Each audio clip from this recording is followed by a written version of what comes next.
I grew up in Taiwan, but then I studied overseas in the United States, Belgium, and then South Africa. So by profession, people think I'm a curator, art critic, a professor of architecture. And but whenever I work in Taiwan, I do cultural management. So for instance, for CLab or TAICA, Taiwan Creative Content Institute, I work as the board director. So we manage how to invest governmental funds in creative contents or cultural activities in the name of public institutes. So for CLab, it's the most experimental futuristic studio our government spent and founded it 4 years ago. So for me, it's very difficult to describe what I am, but I've been working in 5 continents in more than 40 countries. And so I always chose to stay with those territories of minority languages, ethnicities, and also being the frontier for lots of confrontations. You told me about cultural diplomacy. Yes. What does this expression mean? Mm-hmm. So in the past, the conventional diplomacy will involve more like political or economic exchanges, or to found like alliance together due to the profits of economic or political reasons. But then we move on to the digital diplomacy. Like we might have the Schengen visa together, or to have like some agreement treaties, like to exchange database to prevent crimes, or to encourage more beneficial agreements.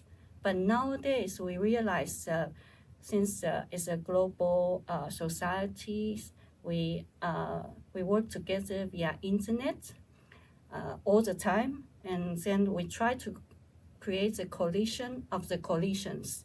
Then we have to avoid to make differentiation among different groups, nationalities, or even like the genders and so on.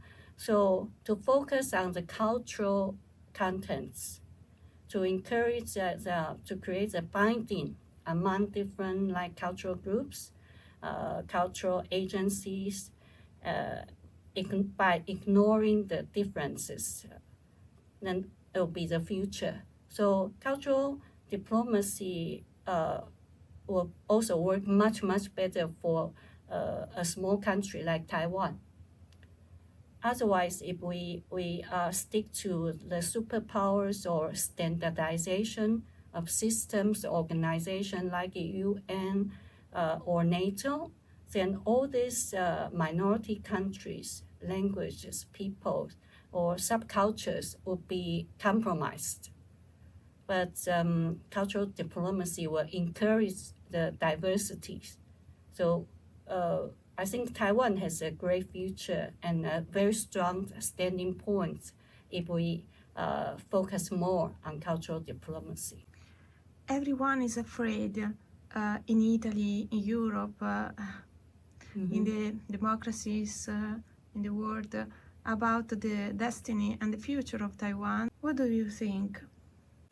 Of course, I'm a Virgo. I always worry too much, but at the same time, Taiwan has always been as the last frontier, because lie in between two hemispheres, among different oceans, and in between different continents. So I have all the faith in a country like Taiwan. Because if you think, let's take a good example, like the island, the Greek island Crete. Crete is located in a very similar location, but if we dig into the history, Crete, instead of being compromised or taken over by Egypt, Roman empires, or Greek states. Instead, it influenced all the others, including like the Islamic world and so on. So if you have you could envision the Taiwan playing the same role, instead of being conquered and compromised by major powers. Maybe Taiwan could be another Crete in Asia.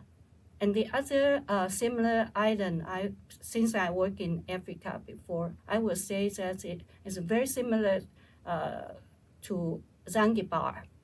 The island outside the Eastern Africa has also to do with lots of Italian immigrants and so on. Zanzibar is such a small island, but it plays the similar role in a way to prevent the Arabic or the Sultan history being disappeared. So I think, yes, I'm worried if everybody being so radical and then make a very silly decision by military force, or thinking that they can bully like a country like Taiwan just by force. But if you think, Taiwan has all the strengths, being the only territory in greater Chinese communities, from like Canadian or Brazilian Chinese community up to the European communities. Then if we think it's the only territory enjoys the total freedom of speech, creativity, religion, migrations, and so on. So, which is the identity of Taiwan now? Because what do you answer to people say it's part of China, or people say it's just an island? I always believe in the power of minorities. Okay, so especially dated back to like 2008, is confirmed by like UNESCO because of the database for genetic codes, and they discovered that among all the Austronesian territories, so when we talk about from the Hawaii Island, Easter Island, New Zealand, up to Madagascar, all this region, the roots of the genetic codes came from Formosa, Taiwan. So I think it's a very good example to explain how Taiwan, or all these Austronesian islands, thousands of them, survived with own ethnicities, conventions, and also, but they share the same routine. So maybe we should go back to the old days, just like if we talk about the Asian islands, they are all different. So definitely, it's a confrontation between the continental mentality and the oceanic mentalities. So for me, Taiwan is very unique.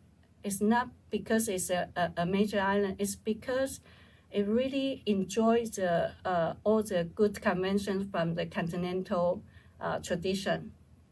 And so we'll enjoy like the efficiency and like the scale of the markets.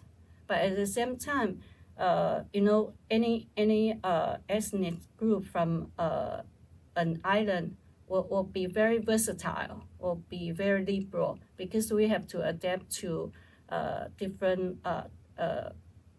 differences and have to try to make the most out of it, out of the climate, of the land, of the communication, transportation.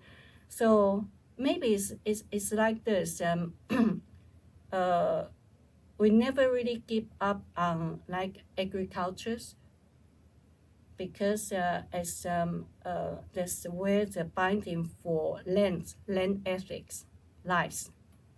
But at the same time, we know that without communication, without adapting to changes, we can never really survive well. So we also challenge ourselves with like technology. And we take charge of technology in order to communicate, to move around. So if you can balance these two extremes, technology, science, and the ethics and traditions well, then I think there's nothing to fear.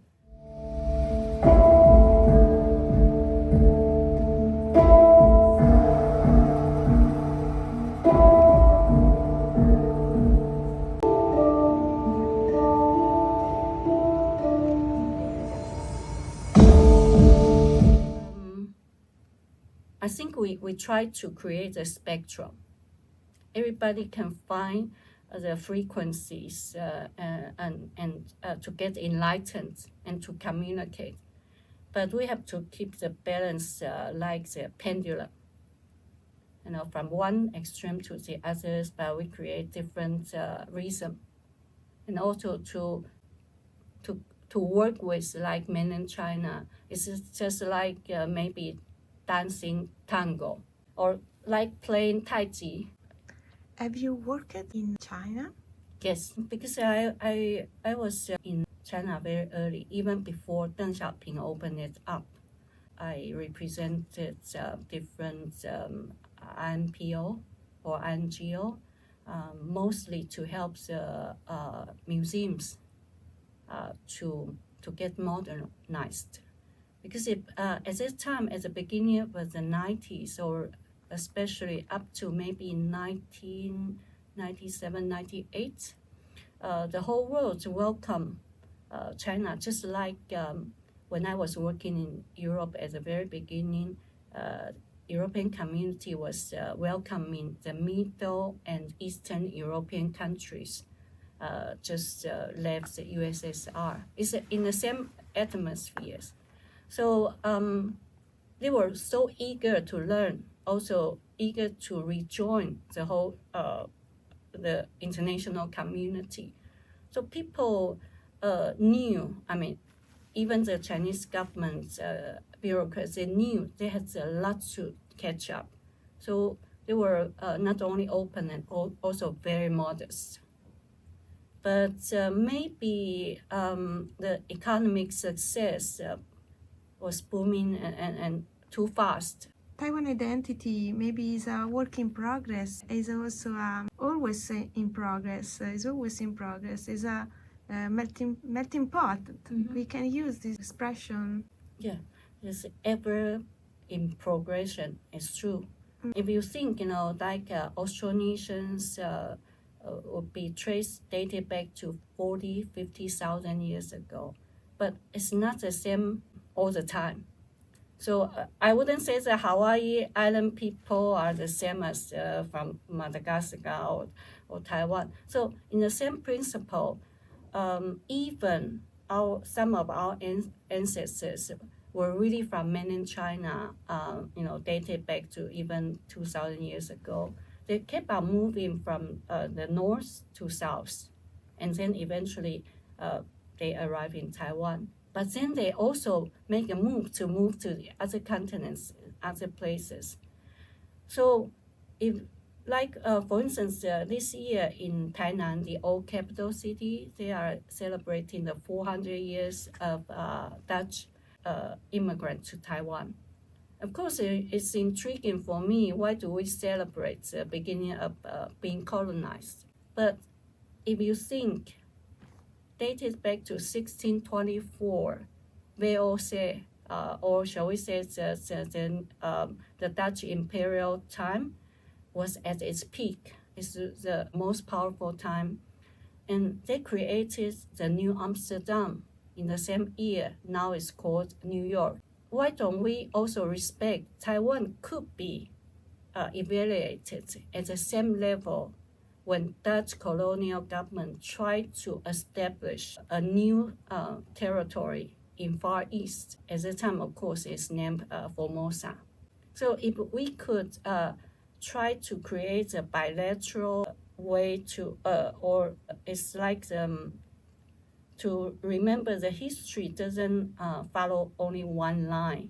So it's true, I never really enjoyed being colonized, especially like during the Japanese colonial time. It was so tragic, including my family had to, in a way, if we didn't want to give up our family names, we could not receive proper education and could not really receive the subsidy. So my family had to move to Manchuria.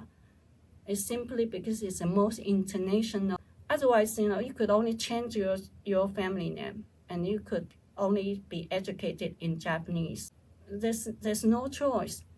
But in a good way, it's not because Manchuria is also mainland Chinese or also part of Japanese territory. It's because it's international. Taiwanese people through the history were very brave on moving abroad, but they always return to Taiwan. This is very different. So for instance, I always find Italians so similar to Taiwanese.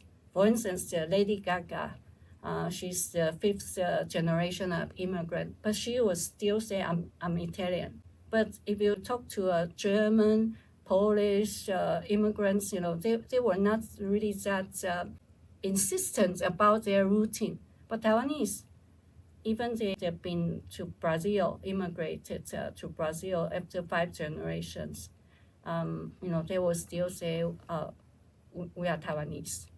So maybe that's part of the ethnicity. It's not nationalism. No.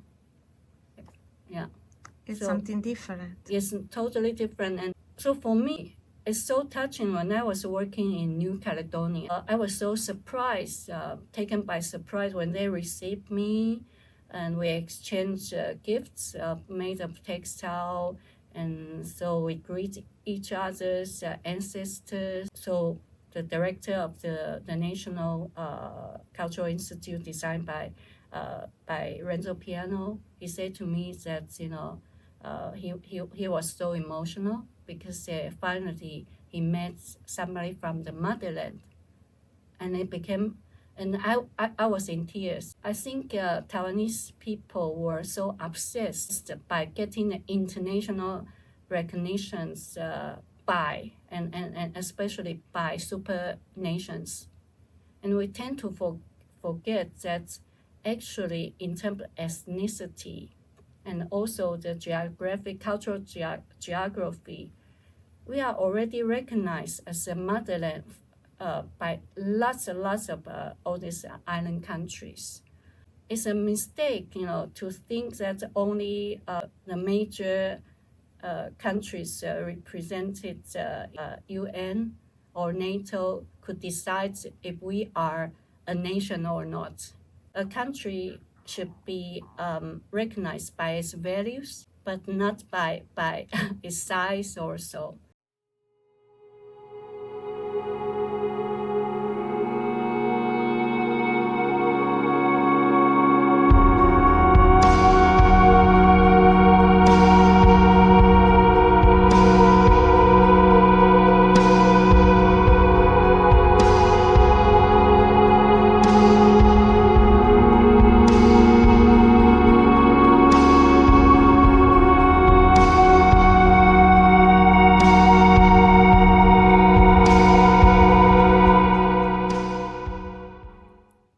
Vous êtes Cécile Wang, je prends le charge pour le Taiwan Lab et je vous présenter un peu cet espace. C'est collaboré avec ICAM Centre Pompidou en 2018 et après tous les années, on a des échanges très étroits et notre lab, la mission est focus vraiment pour la formation et l'éducation et aussi coproduction, mais bien sûr aussi important, on voudrait encourager les artistes à travailler interdiscipline et puis prendre une conscience, la musique et le son est vraiment un médium important pour la création contemporaine.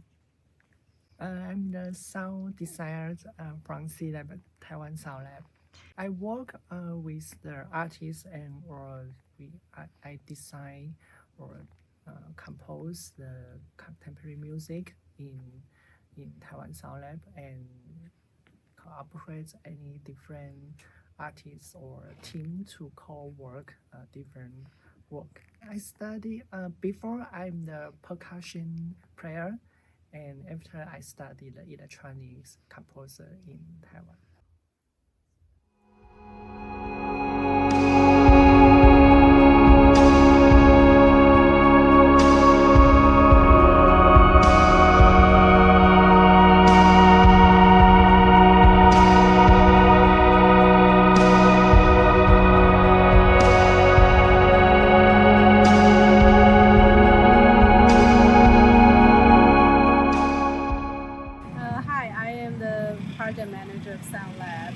So I work with different artists, musicians, composers, and visual artists. C-Lab used to be a military spot, and now it has transferred into like a space for like exhibition, like art movement, and different like art activity for the audience. It started from 2018, so it's been 5 years. So there's some like major changes in Taipei and for this space too.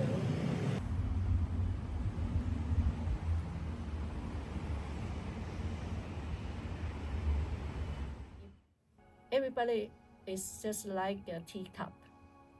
So if you learn hard and you are cultural, or so maybe when you arrive in a foreign land, maybe it's a third country, you already keep a teacup 80% full. But if I empty it, at least I can get another 80% from the indigenous or the local new communities. Otherwise, at most I could only get 20%, from on top of what I have.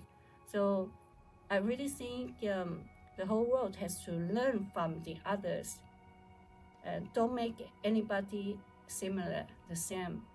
It's not only boring, it's criminal, because if you wipe away all these differences, then the mother nature will fight back. There are different items to follow, but the last one is really the most important: how to create the coalition of the coalitions. Nobody wants to be like the others. We want to be ourselves, but we have to work together.